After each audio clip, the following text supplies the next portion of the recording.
हमारे घर में भी कोई नौजवान हो तो हम भी यही चाहते हैं कि भाई पत्नी उसकी जो आए, हमारी जो बहू आए वो अच्छी हो, सुंदर हो, बढ़िया हो।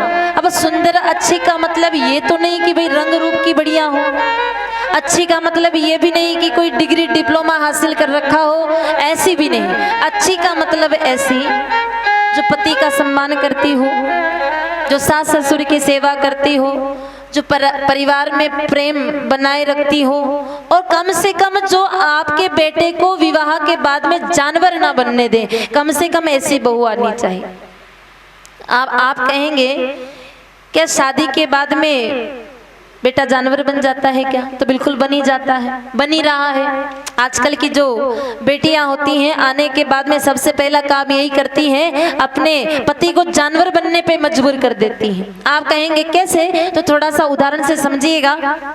मान लो आपने कभी किसी चिड़िया को देखा हो, तो चिड़िया का जो छोटा सा बच्चा होता है वो चल नहीं सकता, उड़ नहीं सकता, इधर उधर जाकर के पेट उधर पूर्ति नहीं कर सकता। इसलिए मेरे भाई बहन वो चिड़िया जगह जगह जाती है, दाना चुग चुग करके लाती है और उसके बाद अपने छोटे से बच्चे का पेट भरती है। लेकिन मेरे भाई बहन वो चिड़िया का जो चूजा होता है बड़ा हो जाता है तो अपने पैर फैला करके उड़ जाता है, वो कहीं से भी दाना ला करके अपनी बुड्ढी माँ का पेट नहीं भरता है। चलो चिड़िया नहीं देखी होगी लेकिन कुतिया तो सबने देखी होगी, देखी है ना।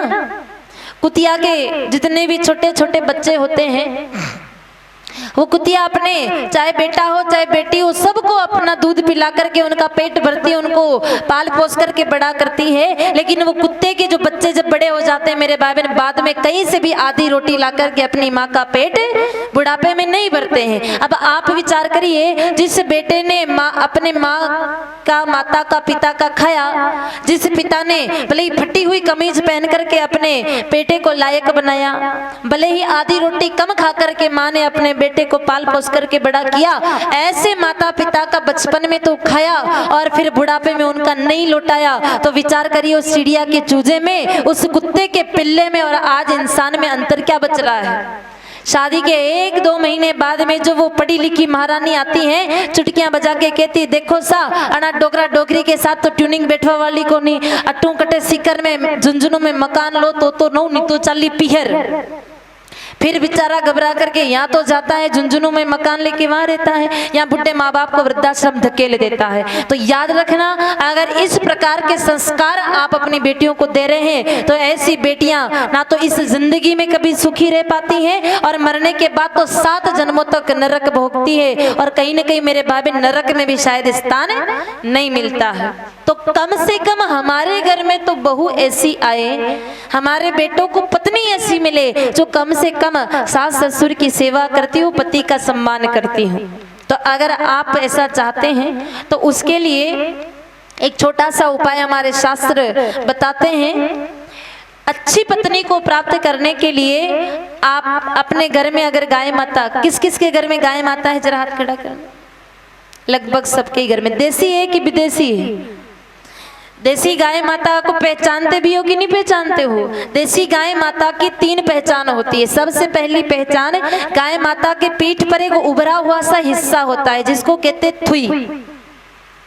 दूसरी पहचान, गाय माता के गले में एक लटकता हुआ सा हिस्सा होता है झालर, जब मैया जी चलती है तो वो झालर झूले की तरह हिलनी चाहिए। और तीसरी पहचान, जब गाय माता प्रेम से हम्बाराव करती है तो प्रणव घोष निकलता है, हम्मा। ऐसी गाय माता, ऐसी वाली है कि दूसरी वाली है?